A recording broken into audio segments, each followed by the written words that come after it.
A look at today's business news with Anka Ula. Hi, Anka. Hi, Jeannie. Fears over an incoming economic slowdown are weighing on industries around the world. How are banks adjusting to all of that? Well, many banks have been struggling to adjust to falling interest rates, Brexit uncertainty, and the long-running U.S.-China trade war. According to a report by the Financial Times, HSBC is tightening its belt once again, planning another 10,000 job cuts as part of a major cost-cutting drive. Now, the report comes just weeks after the lender's chief executive stepped down and announced the axing of 4,000 posts. A market analyst from Hong Kong speculates on which jobs could be at risk this time. This time, actually, the cutting would be on a higher payroll people. I think that is probably because they are not producing that much. Because, as I've said, the revenue side actually would be very difficult. And I think they would like to maintain the sales force as well. And the back office actually would be the first one to go already. So there are not much to go now. So that's why the higher revenue people are now on the knife. Facebook, meanwhile, has been struggling to get its cryptocurrency scheme off of the ground, and you've been looking at Libra's latest roadblock. Well, Jeannie, Facebook initially sold Libra as the evolution of PayPal, an online currency that would let users buy things or send money with nearly zero fees. But late last week, PayPal was the first to jump ship, announcing it's leaving the so-called Libra association that's developing the currency. Now, multiple setbacks have raised fears that Libra's rollout could be severely delayed or even canceled. Sam Bradpiece takes a look. This is Libra. Libra has hit yet another block in the road after PayPal said that it was dropping out of the cryptocurrency's development. In a statement, PayPal said, "We remain supportive of Libra's aspirations and look forward to continued dialogue on ways to work together in the future."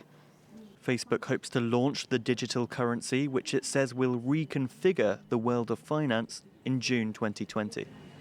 But recently, progress appears to have stalled. Last month, both French and German finance ministers said they would block Libra's operation in Europe, citing regulatory fears. At the time, Libra's managing director spoke to France 24.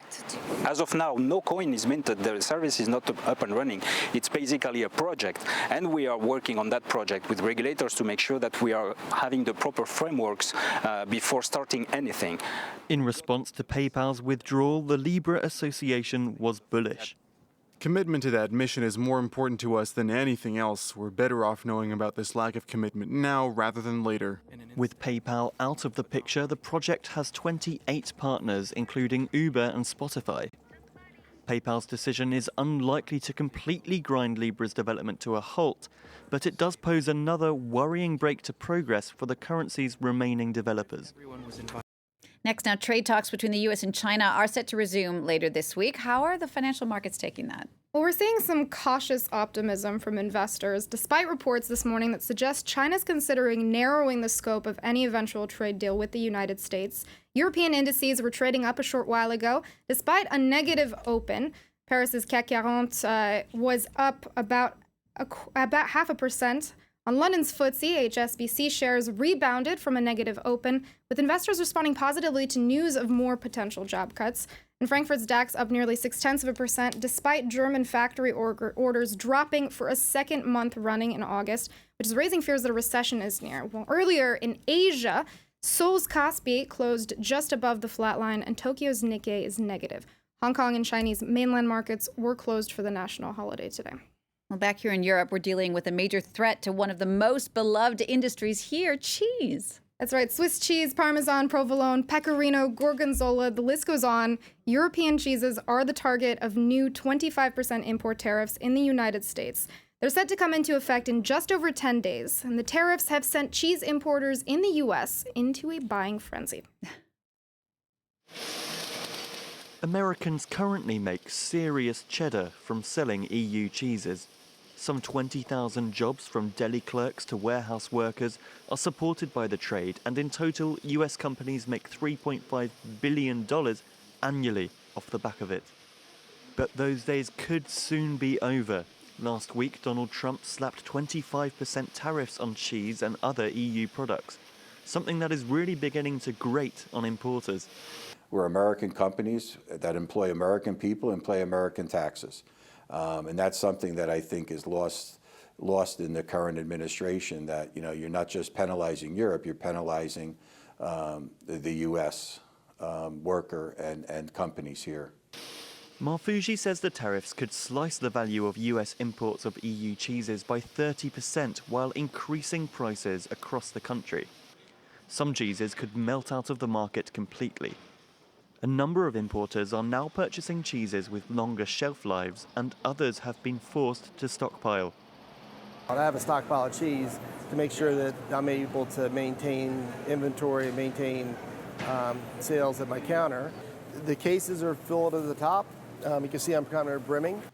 With tariffs expected to come into force by October 18th, the crisis for US cheese importers is set to mature. We'll wrap up now with a look at the travel industry. And travel companies have been getting a lot of flack from having huge carbon footprints, but one millionaire travel guru is actually taxing himself. That's right. So TV personality and tour operator Rick Steves' company takes 30,000 tourists from the U.S. to Europe every year. To offset the carbon emissions from those plane trips, he announced on Twitter that he would donate $1 million to climate projects every year, what he's calling a self-imposed carbon tax. Now, that figure comes from the $30 credit that's recommended by carbonfootprint.com. That's for a round-trip flight from the States to Europe. Steves urged governments to make this kind of carbon tax mandatory for all companies. Until then, Jeannie, he's taken matters into his own hands. It's a great initiative. Thank you for that, Anka Ula there with your business news today. Coming up in the next half hour, a closer look at this year's winner of the Nobel Prize for Medicine. Stay with us.